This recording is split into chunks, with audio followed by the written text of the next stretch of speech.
Hello everyone, good evening and welcome to Roma Theory. Stinker alert, I'm warning you, this has the potentials of being a stinker. I'm warning you because it really could be a stinker, and we know these games, we know the difficulties of these games. Venezia has improved, Venezia is improving, Venezia is sending messages to its direct opponents. And these messages consist of saying that they want to save themselves, they will try it until the very last minute. They've stopped some good sides, they've lost quite some games. Yes, they did, but in a very unfortunate way, I must say. And this game has got a smell that I cannot even describe to you, written all over it. Let's get into this. Of course, Ranieri spoke earlier today in one of the most, in fact, no, the biggest press conference of the season so far, coming from Claudio Ranieri. I'll be very honest with you, an honest press conference, a cryptical press conference, and maybe a press conference which gives us and will give us a reality bite over the course of this season, and unfortunately also over the course of future seasons as well. And I do want to mention the press conference in case people didn't understand it, because I think he said some very interesting things.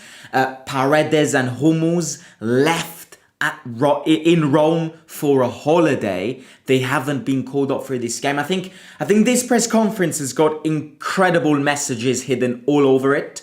And let's speak about it, let's decode it, and let's speak about the game. Of course, predicted 11, we've got a lot of players which are going to miss this game, and I also feel like a lot of players are going to miss this game for tactical reasons, for technical reasons. The Europa League is our objective, and we'll get into that in a second. But look, it's a Friday evening, it's a Friday afternoon, wherever you're watching this from, even if it's a Friday morning, over to you.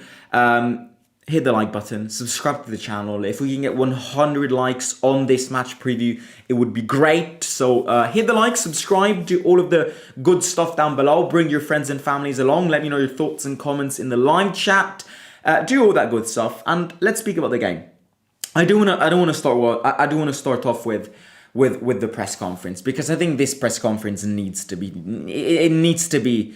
We have to speak about it, because of course, it got mixed reactions. A lot of fans after this press conference say he's being honest. Let's not lie to ourselves. We've been lied far too many times this season, that maybe a breath of honesty is actually good for once. And the second thing, which I think the other half of people went, what is Ranieri doing? What is Ranieri saying? He's lost his mind.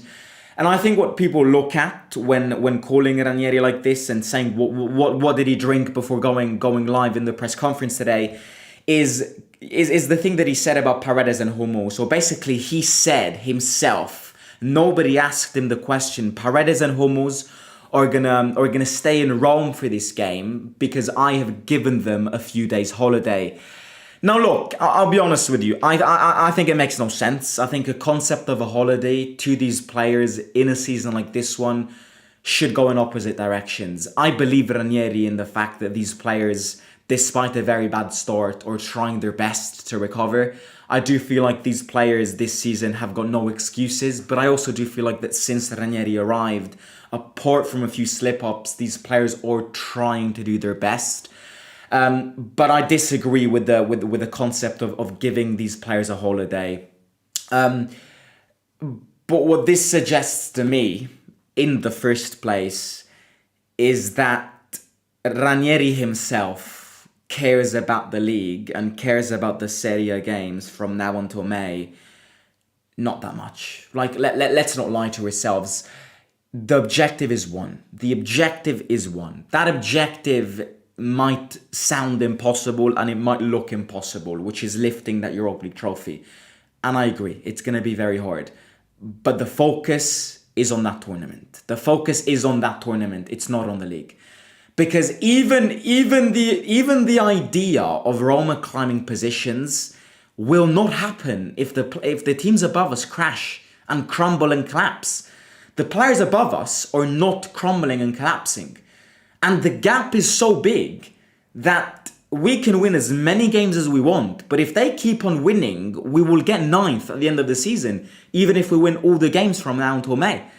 So in order to climb positions, yes, it depends on yourself, but it also largely depends on Fiorentina, who beat Inter 3-0 yesterday, on Lazio, on Milan, who now look like a completely different team with the signings that they have, on Juventus.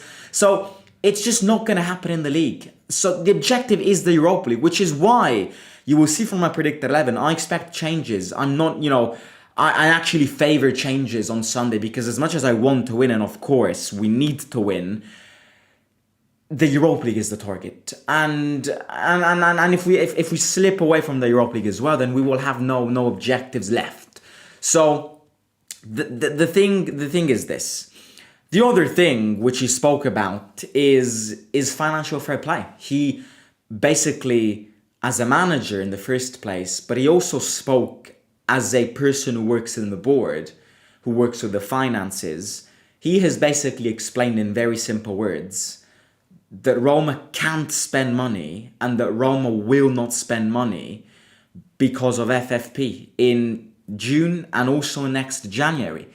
That they can spend as much money on as they want on price tags, but they cannot, and they simply cannot look and give players high wages because of financial fair play. And I think this is a reality bite. I think this is a reality bite because maybe for once we can set our expectations where they actually belong. I feel like it's always good to try and push ahead of our expectations. I love to do it. I love to do it myself. I always want more. But I also am starting to understand that this more cannot be achieved until we qualify for the Champions League, until we narrow the gap, the financial gap and the quality gap that has formed between us and our direct opponents. It's just, you can build a good team under financial fair play. It's not impossible, but you need to know how to do it. And this board does not know how to build a team when being limited by financial fair play. So I'm not saying it's an impossible task, but I'm saying that in order to do it, you need to be better than this. Okay? So I think this press conference is a reality bite. I'm happy that he said the truth because I posted this on my Instagram today. I will never go against this man. I would much rather somebody like Claudio Ranieri speaks the truth and says to us fans what the current situation looks like than having someone who only shares good words and throws them to the wind and just gets her expectations and hype up, and then it doesn't get respected. We have been lied far too often since September, since August, since May, since February of last year. We've been lied against far too many times. It's about time that we've got somebody who comes to us and says how things actually are, who says the truth. And for that, I will never go against this man. I will never go against this man because this man is trying his best to also accommodate the fans and make them understand what the situation is. With that being said, let's look at the game. Because I said that at the start, this game has got a stinker written all over it. I'm warning you. This game has got a stinker written all over it. Venezia are improving. Remember when we faced Venezia with Juric, I don't even know how we won that game with that Pisilli header. Venezia basically dominated us at the Olimpico. Venezia currently sit 19th. They've sold one of their best players, Pojampalo, to Palermo. They've got 16 points. They are 5 points off safety. And when I mean Venezia are improving, I feel like Venezia's mentality is improving. Because if you look at their latest results, they're not bad results for a team like Venezia with Venezia's team and everything. And the last results show to you that this is a team that never dies, that wants to try its best at saving itself, even though a lot of people have scripted them off. If you look at their last 8 results, 2-2 Inter win against Juventus, 2-1 win at home against Cagliari in a relegation scrap, 1-0 loss in Naples against Naples. And I remember watching that game. Napoli dominated, but Venezia kept the draw going, and at least until the 75th minute when they collapsed. At home, 1-1 against Empoli. At home, they only lost 1 goal to one goal against Inter, 1-1 against Parma, 1-1 against Verona, and in the last game, they lost by 1 goal in Udine against Udinese. This is a team, if you look at their results in their last 8 games, which has won some games, drew some games, some very interesting games, and the games that it only lost with a 1 goal difference. So this is a team that wants to take its chances. The best player that they have is Oristano, Inter Youth Academy. Their manager is Di Francesco, who's been very unlucky in recent times, and I wish Di Francesco all the best. I hope that Venezia can save themselves because of Di Francesco and for Di Francesco, but maybe after the game against us. Because Di Francesco is a manager who, yes, has got defensive problems in every team he has, but he's a manager which never gives up. Of course, that 3-0 Barcelona memories, what a legend he was with us. I wish him the best. I hope Venezia save themselves. At home, no away fans. They've been banned from travelling again. Justice for Roma fans, I should say. Why was this away game banned? Because there was a fear that Udinese ultras, who are connected with Roma ultras, could go to Venice and take revenge on Venezia ultras, because Udinese and Venezia ultras had a little beef last weekend.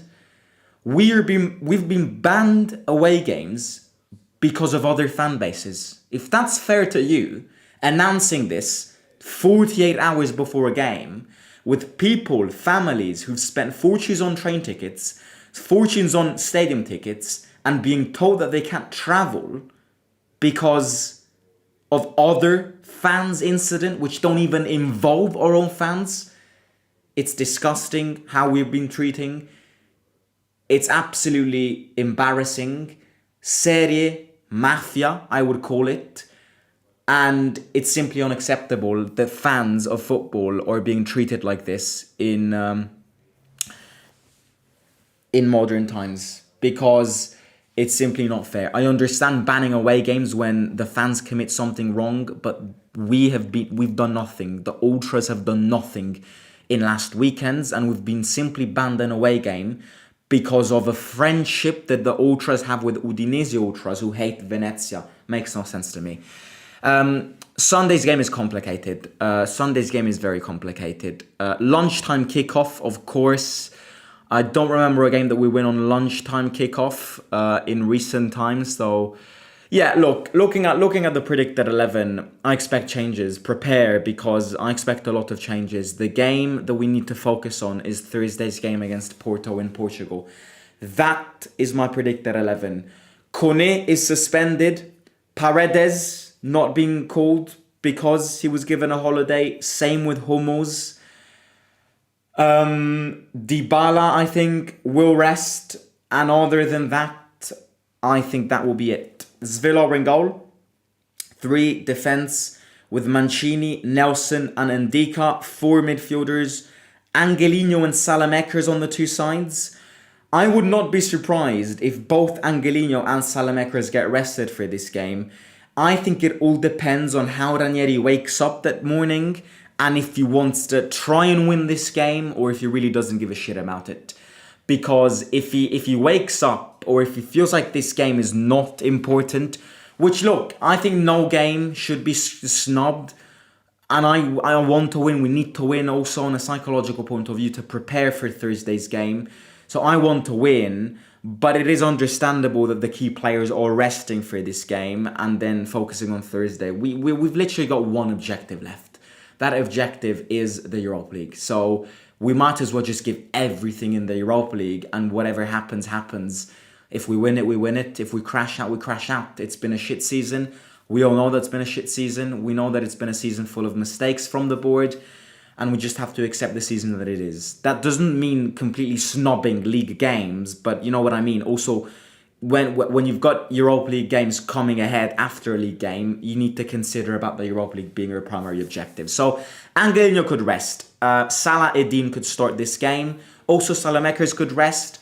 But I feel like, yeah, why not? I'm going to put them in the predicted 11. In the midfield, again, Kone suspended, as I said before. Paredes won't be starting. I think Pizzilli started a lot recently, so I think he'll rest this one.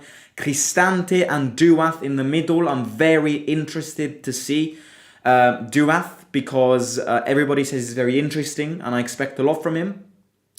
And I expect kind of a physical, game-changing midfielder in him. He's young, again, don't over-exceed him with expectations, but I've got good comments coming the way from him. And then up front, I think Dybala rests, Sule starts, El Shaarawy starts because he hasn't been starting much lately, and Dovbyk up front instead of Shomurodov. The reason I've put Dovbyk and not Shomurodov is because the only way Dovbyk gets the rhythm going, and this rhythm perfecting, is if he scores goals. So I've put Dovbyk up front, and that is my predicted 11 for Sunday's game against Venezia. My prediction on this game is I'm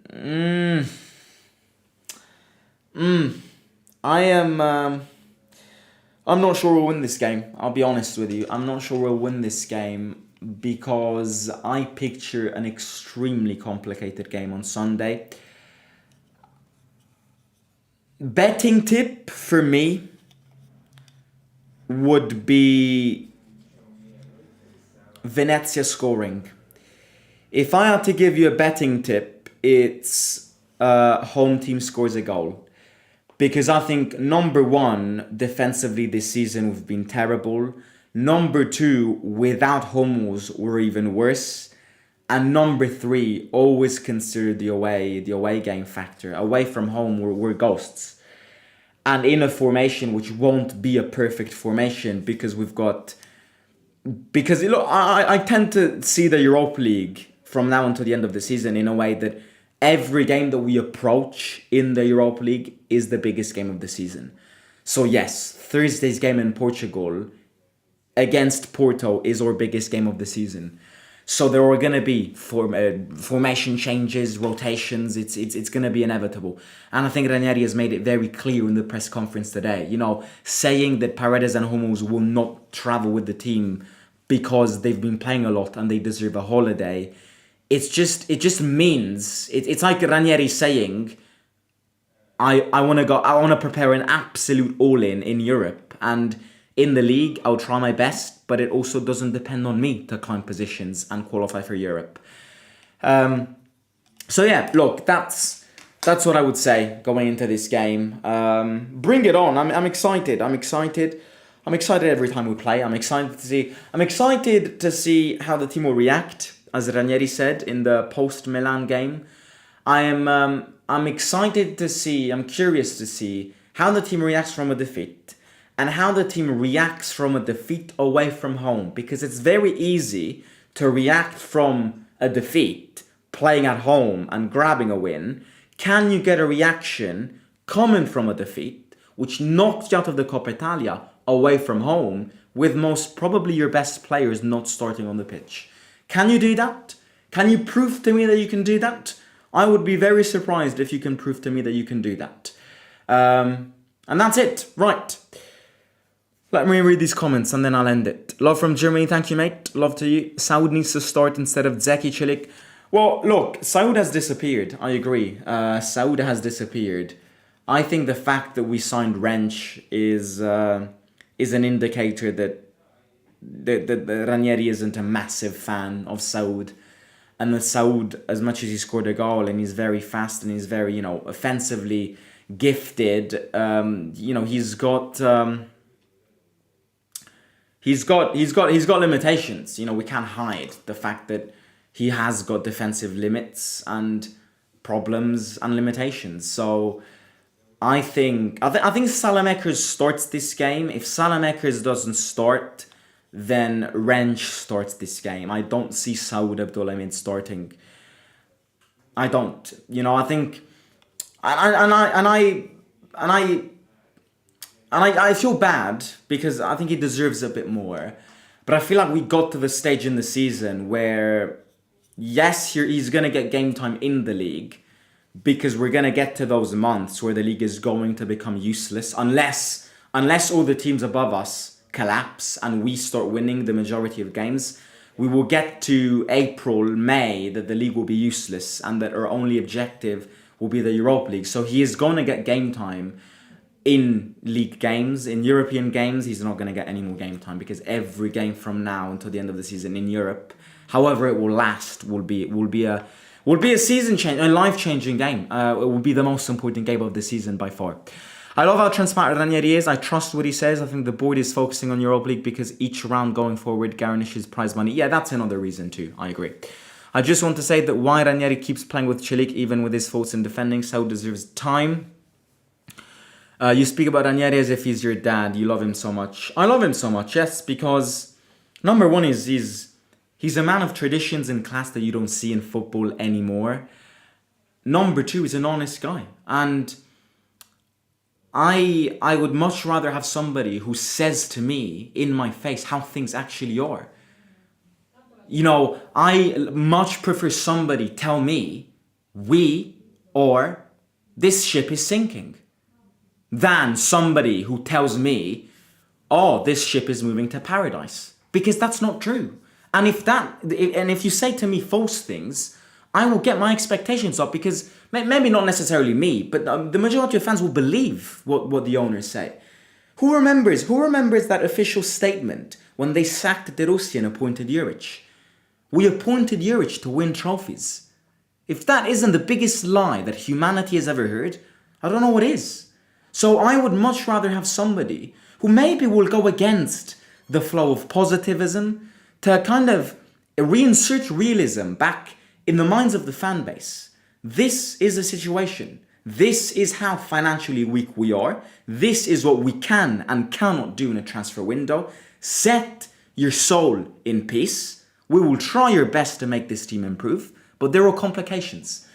Than somebody who says to me, oh, yes, we will, don't worry, we've got no problems, we'll try and sign the best players, and then not being able to sign these best players, these good players, and asking ourselves, why aren't we signing best players? Now everything has a reason. Now I understand why we couldn't have signed Kyle Walker.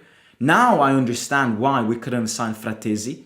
Because this is our financial state, and it's a fucking mess. It's a fucking mess. Not financially, like in terms of debt, in terms of financial fair play, it's a fucking mess. Financial fair play is killing us. We should go focus on getting UCL if we ever want to get money and get rid of FFP. I think the only way you get UCL is winning the Europa League. You will not get UCL via the league. You simply will not. You will only waste energies. The max you can get in the league is a Conference League spot. Because the only team I see crumbling down, I still think it's Fiorentina, but Fiorentina just battered Inter yesterday. So it's the only way you do anything this season is the Europa League. Other than that, it's a gone season. I wish De Rossi managed 5th last year, so close and whole situation would be different. Anthony Taylor. The reality is that Anthony Taylor has destroyed this football club. Yes, the reality is that the mess, the financial mess, and that this being blocked in this infinite loop is all because that bald idiot. Had we won that Europa League, we would have been in a different parallel universe. Like that Europa League, and that's why I want to win the Europa League so much. Revenge.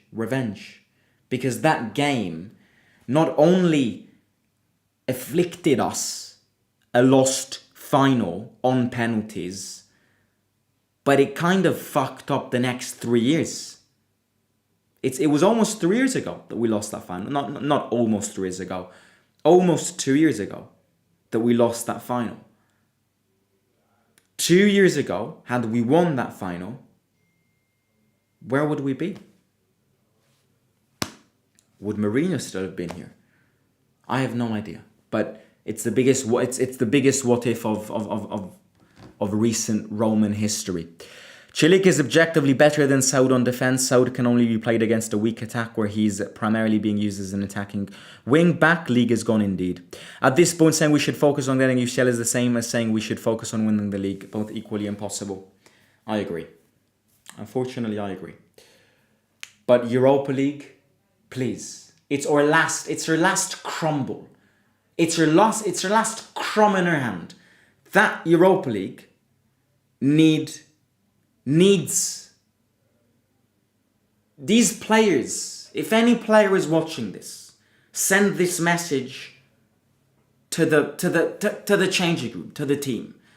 You don't need me to say this. You know this yourself. The Europa League this season, I don't care if you win it. I don't care if you lose it. I don't care what you get. But I want to see on Thursday, what I haven't seen in the group stage is blood. Is a knife, is playing that Europa League with a knife which literally penetrates your throat. That's what I want to see, and that's what every Roma fan needs to see. Now, I'm not sure if we will win it. I'm not sure if we will lose a final again. I'm not sure where we will get to. But that Europa League needs to be treated as the last path to heaven. If you don't take that path, you go to hell. Simple. So that's why I expect many changes, because Thursday's game is the most important game of the season. And next Thursday is the most important game of the season. And if we qualify for the round of 16, that's the most important game of the season. League is important. I want to win games, of course. Winning games in the league can also have a positive effect on the Europa League. But the focus is one. Ranieri has understood it. I have understood it. You have understood it. The players have understood it. And also the board has understood this. And all the Roma fans have understood this. Because leaving Hummels and Paredes on holiday for a league game like this one, after the season that we're living, is only explicable if you are preparing one of the biggest all-ins in Europe that the world has ever seen. And with that, I'm going to catch you tomorrow. Hit the like, subscribe, and I'll catch you very, very soon. See you all. Out.